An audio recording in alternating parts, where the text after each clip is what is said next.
आसन मिला है। सबसे पहले परिचय। मैं वीरेंद्र चौहान, प्रदेश अध्यक्ष संयुक्त कर्मचारी महासंघ और हिमाचल राज्य अध्यापक संघ।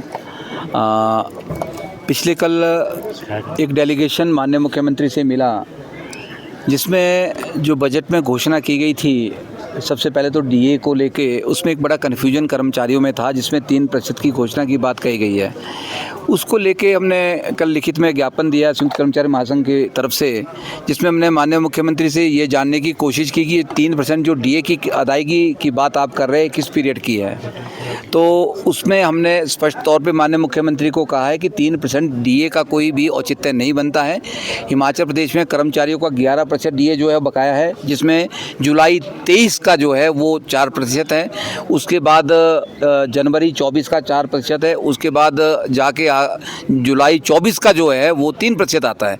तो पहले आपको 8% जो बकाया बचता है इसी पहल का, 4 जुलाई का और 4 जनवरी का, उसका भुगतान करना पड़ेगा। उसके बाद आप 3% पे आ सकते हैं, क्योंकि एक नियम है जहां से आपका डीए शुरू होना है वहां से देना पड़ेगा।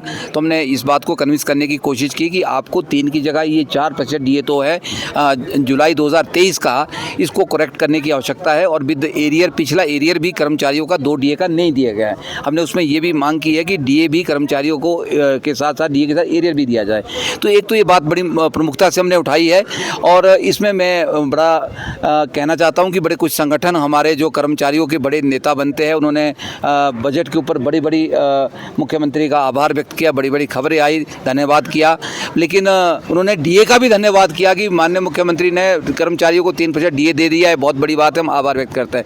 लेकिन मैं उन नेताओं से पूछना चाहता हूँ कि जो कर्मचारियों को नाम लेके धन्यवाद करते हैं कि ये किस पीरियड का डीए दिया गया, ये हमें बताने की कोशिश करें। कर्मचारी जानना चाह रहे हैं, जैसे हमने माननीय मुख्यमंत्री से जानने की कोशिश की, 3% है कब का और क्या है, और 15 मई से देने का इसका औचित्य क्या है, क्योंकि या तो 1 मई से होता या 1 अप्रैल से होता तो हमें समझ आता। तो मतलब ये बिना मतलब से एक घोषणा हुई है। इस घोषणा को अमली जामा पहचाने के लिए माननीय मुख्यमंत्री से हम कल मांग कर रहे थे कि इसको सही तरीके से 1 अप्रैल से दिया जाए, 1 मई से दिया जाए, जो पीरियड होता है, और पिछला डीए बकाया हमारे को दिया जाए। एक तो ये बात हमने कल प्रमुखता से कही है। दूसरा, एक निदेशालय का पुनर्गठन की बात बजट में हुई है, उसको लेके भी हमने माननीय मुख्यमंत्री को कल कहा कि बड़ा अच्छा प्रयास है, लेकिन इसमें जो शिक्षक वर्ग के टीचिंग कैडर की जो पोस्ट है वो पोस्ट यथावत रहे। इसमें निदेशक जो है वो शिक्षाविद लगाया जाए, क्योंकि आप ब्यूरोक्रेट्स की हालत आज की डेट में देख रहे हैं। जिस तरह से बिमल नेगी की को जिस तरह से टॉर्चर किया गया, जिस तरह से व्यवस्था आज की डेट में ब्यूरोक्रेसी की है, बड़ा दुर्भाग्यपूर्ण है। इसकी हम घोर निंदा करते हैं। जिस तरह से बिमल नेगी को टॉर्चर किया गया और उनको उकसाया गया, उसके पीछे बहुत बड़ा षड्यंत्र है। उसकी बड़ी इंक्वायरी होनी चाहिए, उसकी भी हम मांग करते हैं। पूरा कर्मचारी उसकी मांग कर रहा है।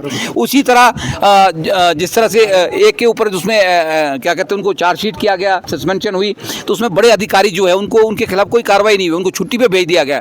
तो उनके खिलाफ भी सरकार अमल में लाए, ताकि दूध का दूध पानी का पानी है। उसके साथ कल हमने एक और माननीय मुख्यमंत्री से बात की थी, जिसमें जीओआईटी जो 154 लोग हैं, वो अभी तक उनको 6 महीने से अपॉइंटमेंट नहीं मिली है। उनकी हमने मांग की है कि वो कल हमारे साथ है उस डेलीगेशन में। हमने मुख्यमंत्री को बोला कि इनको भी अपॉइंटमेंट लेटर आप जारी करें।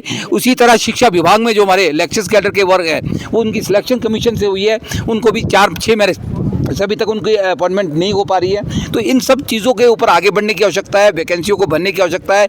ये सारी बातें हम कल माननीय मुख्यमंत्री ने चर्चा की है। इसको लेके जो कर्मचारियों में आक्रोश है, नाराजगी है, वो सारी नाराजगी मैंने मुख्यमंत्री को कल बताई है कि हमें इस बात की तरफ ध्यान देने की आवश्यकता है। धन्यवाद। और फिक्र हमेशा मेरे साथ रहता है। भूषण ज्वेलर्स, अनमोल रिश्तों के लिए।